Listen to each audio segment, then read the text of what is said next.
के जो धाम हैं, भगवान के जो धाम हैं, उन धामों में जो भगवत शरणागत भक्त हैं उनकी विशेष सुरक्षा हो जाती है। यह घोषणा नहीं की जा सकती कि धाम में कलयुग नहीं है।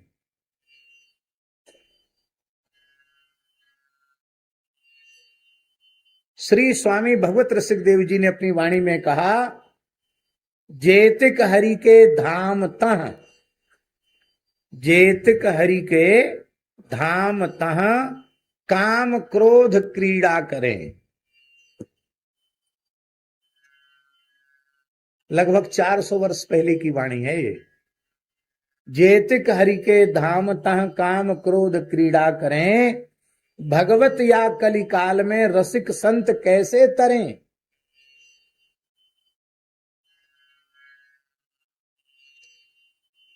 फिर सामान्य स्थलों से और धाम में फिर क्या अंतर रहा, ये भी प्रश्न है।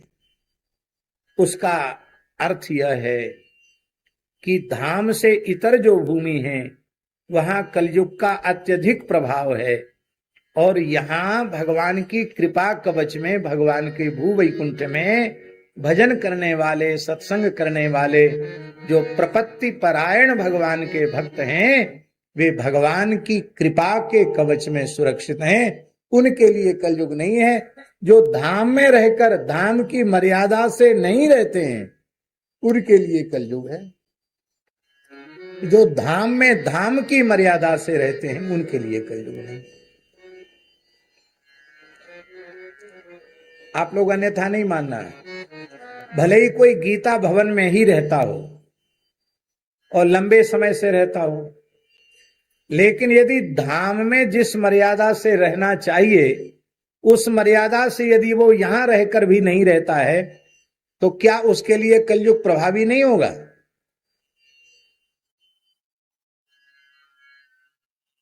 यही लोग साधक की रहनी से रहकर भगवान की अनुभूति प्राप्त कर रहे हैं, दिव्य दिव्य अनुभव कर रहे हैं, और यहीं रहकर लोग जो नहीं करना चाहिए वो कर रहे हैं, जो नहीं खाना चाहिए वो खा रहे हैं, जो नहीं पीना चाहिए वो पी रहे हैं, जो नहीं देखना चाहिए वो देख रहे हैं। तो ये कैसे कहा जाएगा कि उनके जीवन पर कलयुग नहीं? कलयुग तो है, पर भजन करने वालों के लिए कलयुग नहीं।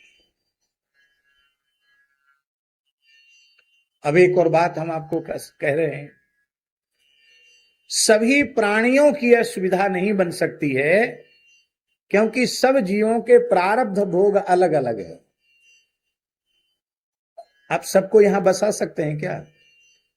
आप सबको अयोध्या वृंदावन बसा सकते हैं क्या? संभव नहीं। तब क्या करें? तब नाम का आश्रय लेकर अपने घर को ही भगवत धाम बना लें।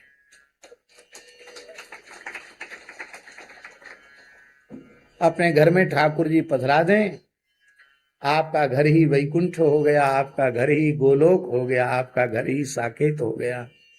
भगवत भागवत सेवा हो, कथा कीर्तन सत्संग का पवित्र वातावरण हो, तो हम पक्का कहते हैं भू वैकुंठ अष्ट भू वैकुंठ नहीं, आपका घर भी भू वैकुंठ बन जाएगा। आपके घर के बाहर भले ही कलयुग चक्कर लगावे, आपके घर में कलयुग नहीं घुस पाएगा।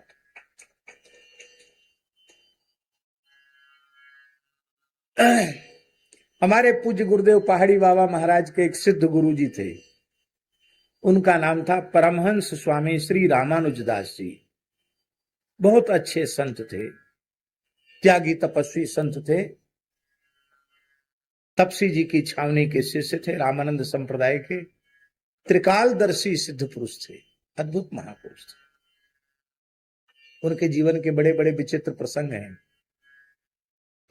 वो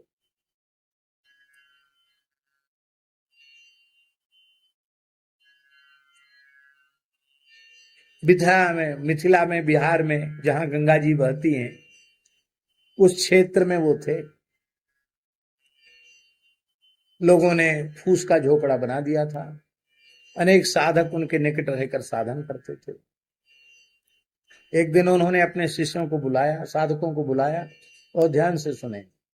और बुला करके कहा कि देखो 6 महीना हो गए, 6 महीने हुए थे उनको वहां रहे हुए। बोले 6 महीना हो गए हैं, कलयुग हमारी कुटिया की परिक्रमा लगा रहा है। वो भीतर तो घुस नहीं सकता। कब तक? जब तक हमारा शरीर है। और जैसे ही हम यहां से प्रयाण करेंगे कि कलयुग घुसेगा, तो कलयुग उपद्रव मचावे उसके पहले तुम लोग चले जाना। और गुरु जी आपको छोड़ के बोले हाँ हमारे सामने ही चले जाओ, हमारे पीछे नहीं।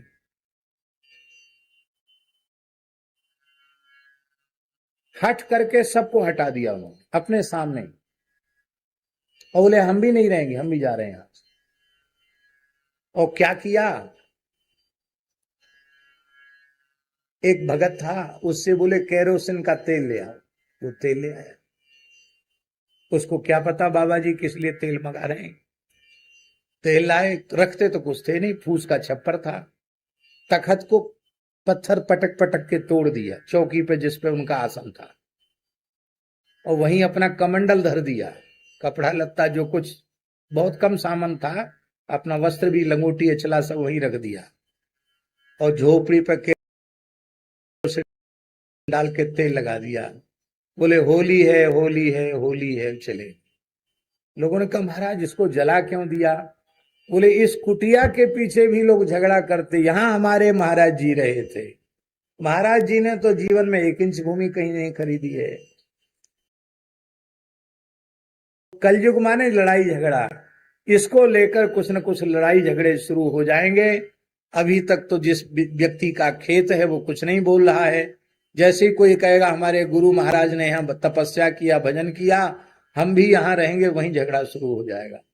तो हम झगड़े की जड़ को जला करके जा रहे हैं। एक घटना। दूसरे एक महापुरुष बिहार क्षेत्र के ही थे। गंगा किनारे उनका निवास था। गौड़ीय संप्रदाय के थे। उनका नाम था श्री राधिका दास जी महाराज।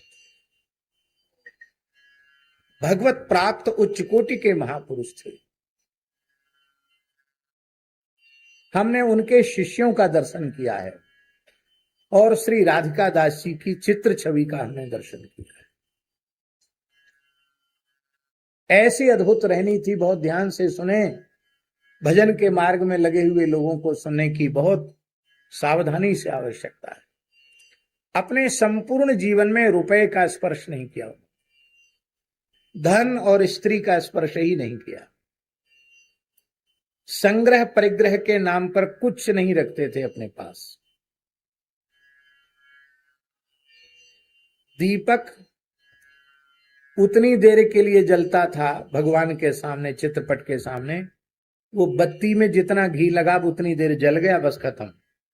अलग से घी दीपक में डाले वो भी संग्रह नहीं रखते थे। खाली बत्ती गीली, गीली बत्ती कितनी देर जलेगी? 2-3 मिनट जलेगी, इससे ज्यादा नहीं। बोले बोले भगवान के सामने उजेला हो गया, हो गया। हमको कुछ पढ़ना लिखना है जो प्रकाश की जरूरत। भगवान को कुछ न कुछ मीठा भोग लगना चाहिए। तो 24 घंटे में एक बार सवेरे श्रृंगार आरती में चित्रपट सेवा थी। इतनी सी एक मिश्री की डली भोग लगती थी, इतनी सी। और उस इतनी सी मिश्री की डली में इतने छोटे छोटे कण करके सबको बांट दिया जाता था। और 24 घंटे में एक बार रूखा सूखा जो भिक्षा में आता था उसी को बनाकर 24 घंटे में एक बार लेते। अद्भुत अद्भुत आदर्श रहनी थी उनकी। उनके जितने शिष्य हुए सभी सिद्ध हुए, सभी भगवत प्राप्त हुए। उनकी आध्यात्मिक अवस्था कितनी उन्नत थी इससे आप अनुमान लगा सकते हैं। एक बार वे वृद्ध थे, लेटे थे, और उनके जो शिष्य हैं, वृद्ध की सेवा होनी चाहिए, तो घुटने में पैर में दर्द बुढ़ापे में होता ही है, तो वो नहीं कहते थे कि दबाव, लेकिन शिष्य लोग दबा रहे थे। तब तक महाराज को खांसी आई। और खांसी में इतनी जोर की खांसी आई कि मुंह से कुछ निकल पड़ा। तो अंधेरा था, लाइट तो थी नहीं, तो टार्च जला के देखा क्या मुंह से निकला है, तो लाल लाल सफेद कपड़ा था उड़ने वाला, लाल हो गया। लोगों को भय हो गया, कहीं खून तो नहीं है, रक्त तो नहीं है, रक्त का बमन तो नहीं हुआ। और ध्यान से देखा तो रक्त नहीं था, वो उसमें बड़ी दिव्य सुगंध थी, पूरी कुटिया गमक उठी। और ध्यान से देखा तो उस मुख से जो निकला था उसमें छोटे छोटे पान के कण थे। काय के कण थे? अब सबको और ज्यादा आश्चर्य हुआ कि महाराज तो कभी पान खाते ही नहीं, और यहां जंगल में पान आया कहां, खिलाया किसने? ये तो पान के कण है। और महाराज रो रहे थे, राधा राधा राधा राधा कह के रो रहे थे। बाद में सावधान हुए तो पूछा ये पान के कण कैसे हैं? तो अंतरंग शिष्यों को रोते हुए उन्होंने कहा कि मैं सहचरी स्वरूप से लालजी प्रिया जी की सेवा में था, और उस समय लालजी प्रिया जी ने अपने मुख से उगल करके हमको बीड़ी दी थी, वही मैं आस्वादन कर रहा था। खांसी ने रहस्य को खोल दिया। 2400 घंटे गीत गोविंद के ही रस में डूबे रहते थे। चैतन्य कुटी वृंदावन में एक स्थान है, उसके संस्थापक पूज्य बाबा श्री नवल किशोर दास जी उन्हीं के शिष्य थे, भगवत प्राप्त संत थे। धूरिया कुंज वाले महाराज जी पूज्य श्री श्याम सुंदर दास जी महाराज उन्हीं के शिष्य थे। उन्होंने भी यही कहा था, 3 साल से कलयुग हमारी कुटिया का चक्कर लगा रहा है, इसको भीतर घुसने की शक्ति नहीं है कलयुग को, लेकिन मेरे जाने के बाद कलयुग उपद्रव करेगा। इसलिए मेरा शरीर राधाष्टमी के एक दिन पहले जाएगा, क्योंकि अब मैं राधाष्टमी वहां निकुंज में जाकर करूंगा, तो हमारे शरीर को रज बांधकर गंगा जी के जल में समाधि दे देना, और समाधि दे के कोई सन्यासी के क्रिया कर्म कांड की जरूरत नहीं है, जल समाधि दे के सीधे वृंदावन चले जाना, हमारे नाम से कुछ करने की जरूरत नहीं।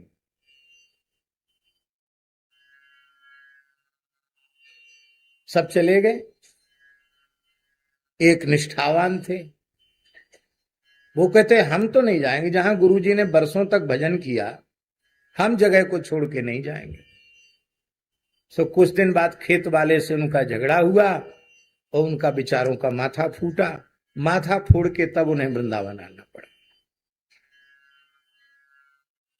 बिना फुड़वाए चले आते तो अच्छा था, लेकिन माथा फुड़वा करके तब आए।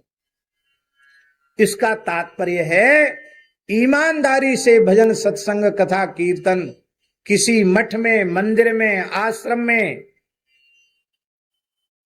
किसी गृहस्थ के घर में यदि ईमानदारी से भजन सत्संग हो, भगवान की अष्टयाम सेवा हो, सभी नाम जप परायण हो, घर में नाम संकीर्तन होता हो, तो उसका घर ही भगवान का धाम बन जाएगा। उसको कहीं जाने की आवश्यकता नहीं। माई मेरे श्याम लगो संग